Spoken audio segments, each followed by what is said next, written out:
Welcome and congratulations to a beautiful milestone of a journey that is to happen part in your life. We're students from Coppin State University and we will be providing you some tips and advice on what to do next as you go onto the journey of protecting and having a safe and smooth stage of pregnancy.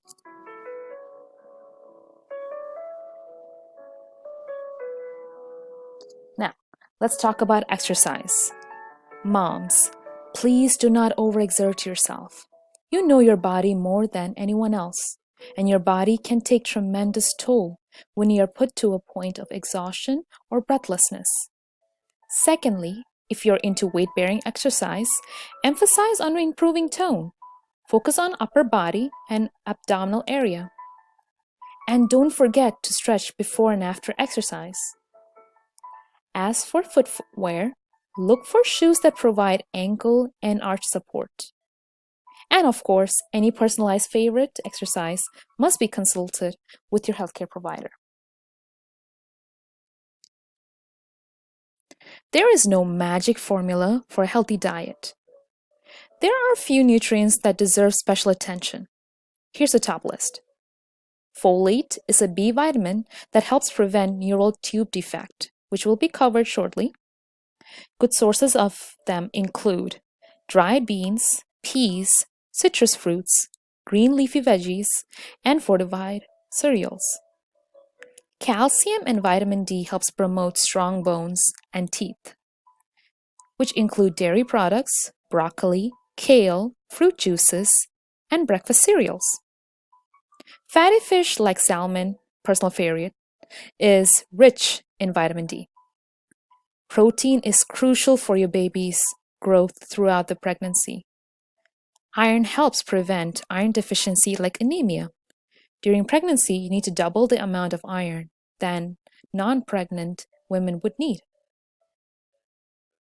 When it comes to diet and exercise, consult with your healthcare provider.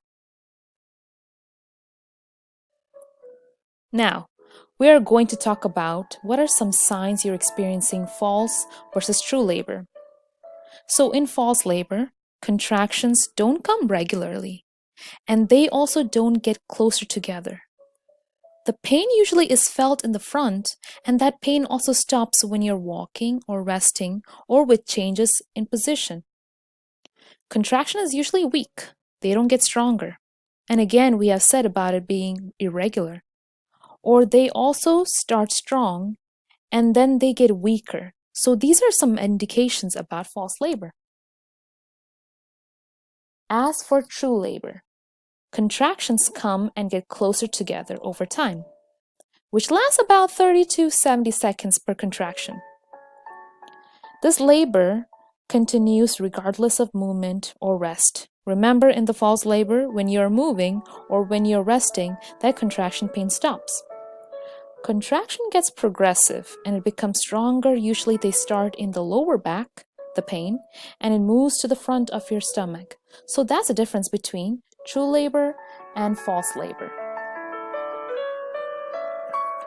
Now, the main question is, should I get tested for STDs while pregnant?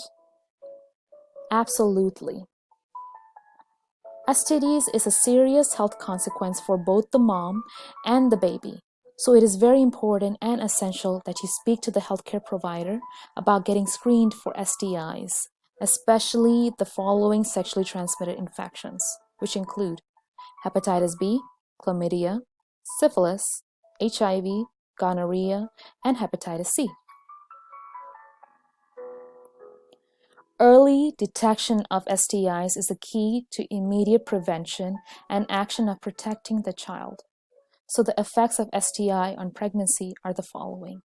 There's an increased risk of stillbirth, eye infections, STI infections, prematurity, blindness, deafness, neonatal pneumonia, low birth weight, and brain damage.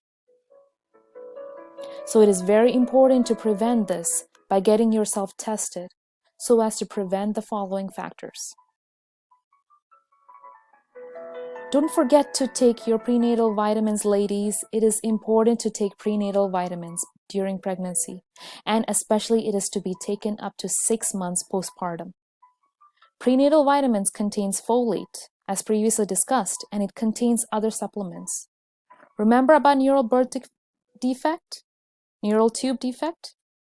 Neural tube defects are defects of the brain and spinal cord. It is important to reduce that risk by taking folate so as to prevent abnormalities. Ask for over-the-counter medications, OTC meds, which is some OTC meds are very harmful to the fetus and to yourself. Before taking, you should consult the healthcare provider. Herbal supplements such as aspirin and ibuprofen should be avoided during pregnancy because it can increase a chance of stillbirth. And since aspirin has an increased risk of gastric irritation and severe bleeding, it needs to be avoided. If you have a pre-existing diagnosis such as diabetes or hypertension, you should continue to take your meds based on your provider's orders. Please keep in mind about these precautionary terms when it comes to over-the-counter medications.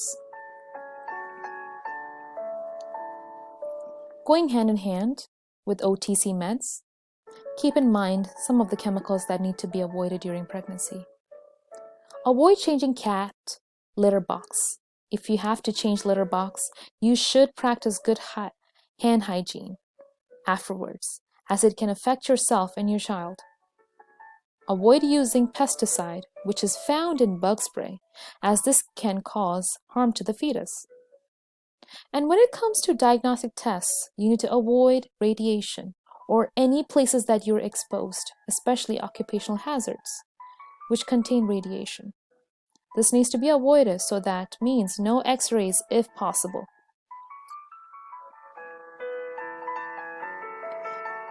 And last but not least, you got this. You know your body. Try to seek personal support from family and friends and your spouse. And talk to your healthcare provider for any problems that you may feel or that you have questions about. You got this, and thank you for listening about prenatal care.